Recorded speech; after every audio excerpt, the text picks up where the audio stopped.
So you're planning a trip to the absolutely magical, winding streets of Guanajuato. Amazing!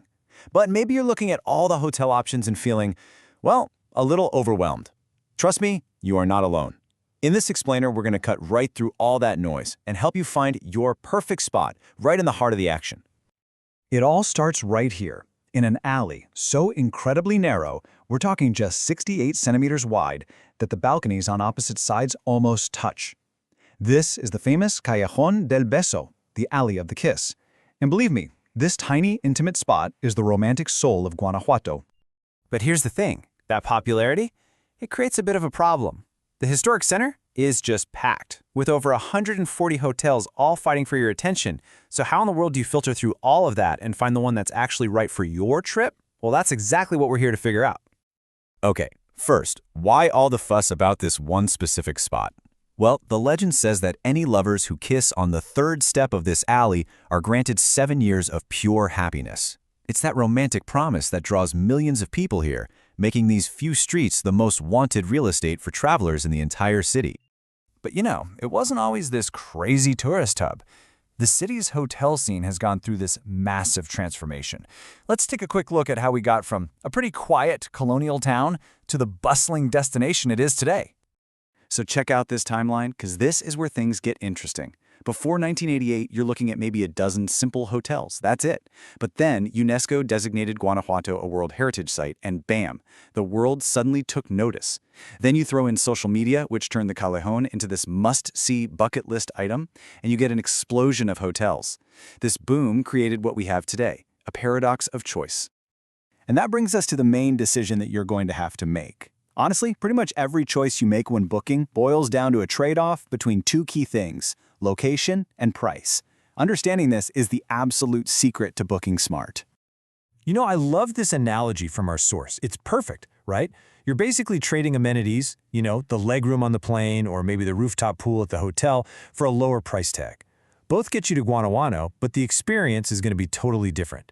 So the real question is, what are you willing to trade? This table breaks down that trade-off perfectly. Look, if you stay near the Plaza de Los Angeles, you're literally a 1 to 3 minute walk from the Callejón. The catch? You are paying a serious premium for that convenience. Now look a little further out near the Alhóndiga. Your walk stretches to maybe 12 or 15 minutes, but look at how that nightly rate drops. Each little neighborhood offers this completely different balance of convenience versus cost. And here's that whole idea in its simplest form. This chart shows a really clear pattern. The closer you are to the action, the more you are going to pay. Every couple of minutes you add to your walk can save you something like 15 to 25 bucks a night.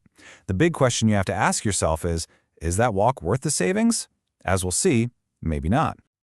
All right, now for the insider info. Knowing the trade-offs is one thing, but actually avoiding the classic mistakes that most tourists make, that's what's going to take your trip from good to great. So let's dive into 3 of the most common traveler traps and exactly how you can sidestep them. Okay, let's break these down, because they catch so many people. First up, the map trap. You book near Mercado Hidalgo, because on a flat map it looks totally central. But what that map doesn't show you is the steep 15-minute uphill climb back to your hotel every single time. Next, the stairway trap. Part of Guanajuato's charm is its old colonial architecture, which means almost no hotels have elevators. You could be facing dozens, maybe even hundreds of steps just to get to your room. And finally, the bargain room trap. You see a killer price at a fancy hotel, you book it, and then you find out you're in the one room with no window right next to the noisy kitchen. It's a bargain for a reason, and it almost never feels like one when you're actually there. And please, do not underestimate that warning about the stairs.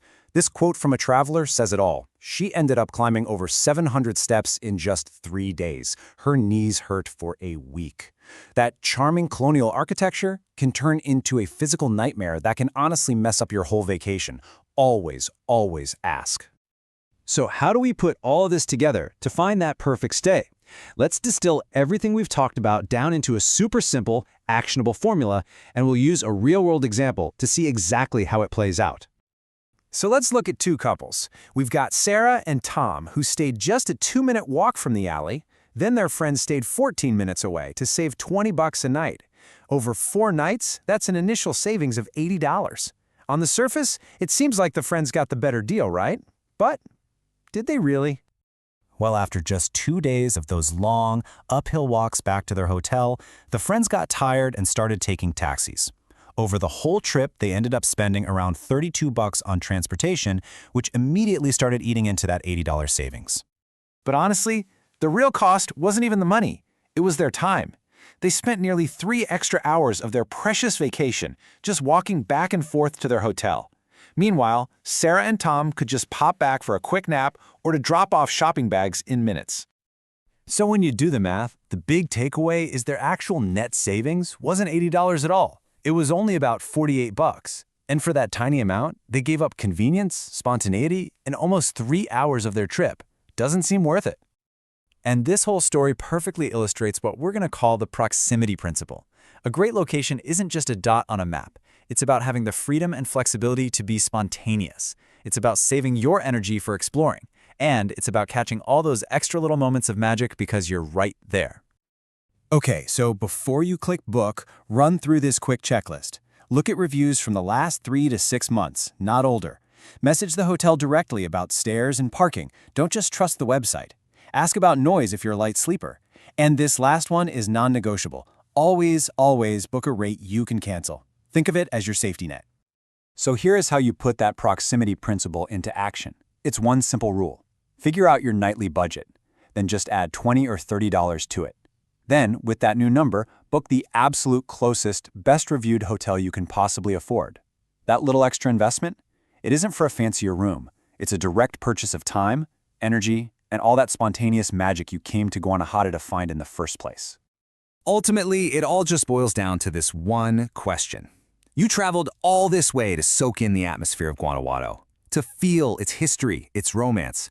You didn't come here to commute to the fun. So when you book your hotel, you're not just choosing a room, you're deciding how you want to invest your most valuable asset, your time.